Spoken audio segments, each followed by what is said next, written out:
दोस्तों नमस्कार। कैसे हैं आप लोग। दबंग ब्लॉगर में आप सभी का हार्दिक स्वागत है। आपके सामने कुछ नई नई कहानियों को लेकर हम लोग आते हैं, नई नई जगह को लेकर आते हैं, नई नई बात को लेकर आते हैं। आप लोग का प्यार, आशीर्वाद और सुझाव भी बहुत ज़रूरी है, क्योंकि आज के दिनों में जिस तरह से कहानियाँ, जिस तरह से माहौल हम लोग देखते हैं, आपको भी विचार करना बहुत ज़रूरी है और उसके ऊपर सोच समझकर अपनी राय देना भी ज़रूरी है।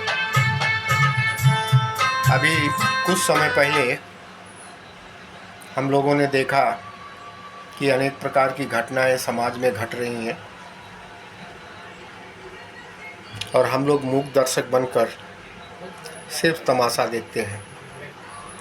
इसके ऊपर विचार भी करना ज़रूरी है,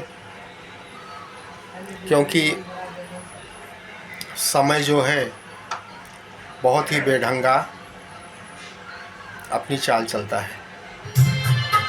आपको बीच में ही समझ में आया होगा, कहानी भी आप लोग पढ़े होंगे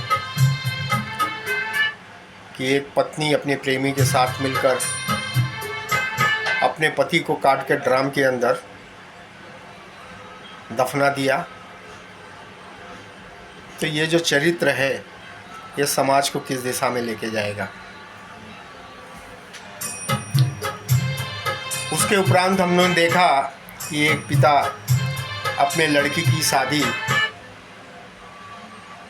तय करता है समय के हिसाब से, गरीब मजदूरी करके किसी प्रकार से अपना घर संसार चलाता है और उसकी माँ दामाद को लेकर भाग जाती है। ये सब कहानी ऐसी है कि समाज को कलंकित करती है और सभ्य समाज को सोचने के लिए मजबूर भी करती है। उत्तर प्रदेश में अलीगढ़ में एक छोटा सा गांव है, उसी गांव में रहता था ये परिवार और जितेंद्र नाम के व्यक्ति ने अपने लड़की की शादी राहुल के साथ तय की थी और ख़ुद जो है बेंगलोर में फेरी लगा के कपड़ा बेचने का काम करता था। मजदूर व्यक्ति था जो अपना घर परिवार चलाता था। घर में उसकी औरत थी और शिवानी नाम की लड़की थी जो शादी योग्य हो चुकी थी। शादी के लिए वो दिन भी निश्चित कर चुका था। उसी के बीच में एक घटना घटती है कि शादी तय हो गई और जो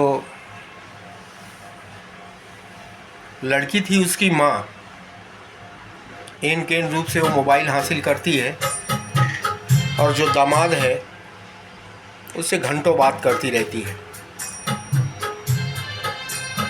बेंगलोर में रहने वाले जो जितेंद्र नामक व्यक्ति है उसी की औरत है और उनको शक भी होता है कि 12 घंटा 14 घंटा 24 घंटे में से कम 20 घंटा तक वो अपने दामाद से बात करती है, लेकिन लोक लाज के कारण वो ज़्यादा कुछ बोल नहीं पाता है। धीरे धीरे ऐसा होता है कि शादी की जो तिथि है वो भी नज़दीक आ जाती है और जो लड़की की माँ है वो लड़के के घर पे एक दिन जाती है कि दामाद जी का तबीयत ख़राब हो गया है और मैं उसके घर जाके आती हूँ। ये बात न लड़की को पता रहती है और न लड़की के पिता को पता रहता है। शादी की तारीख भी नज़दीक आ जाती है, लेकिन फिर भी लड़की उसके घर पे जाती है। वो औरत, लड़की नहीं, वो औरत उसके घर पे जाती है, लड़की की माँ, और कम से कम पूरा दिन उनके साथ रहती है। तो लड़का जो रहता है उसे रिक्वेस्ट करता है कि आप रात को भी रुक जाओ। इसी प्रकार रिक्वेस्ट करते करके 5 दिन तक जो लड़की की माँ है वो लड़के के साथ में रहती है और पति पत्नी के जैसा ही वो लोग का व्यवहार रहता है, ऐसा कहना है। जो मीडिया पर समाचार मिलते हैं ऐसा ही कहना है कि वो 4-5 दिनों तक उनके साथ रहती है। उसके बाद प्रोग्रामिंग करके जो घर में लड़की के शादी के लिए पैसे रखे हुए थे, लगभग 3-3.5 लाख रुपया और 5 लाख का जेवर लेके दोनों फरार हो जाता है वहाँ से। जब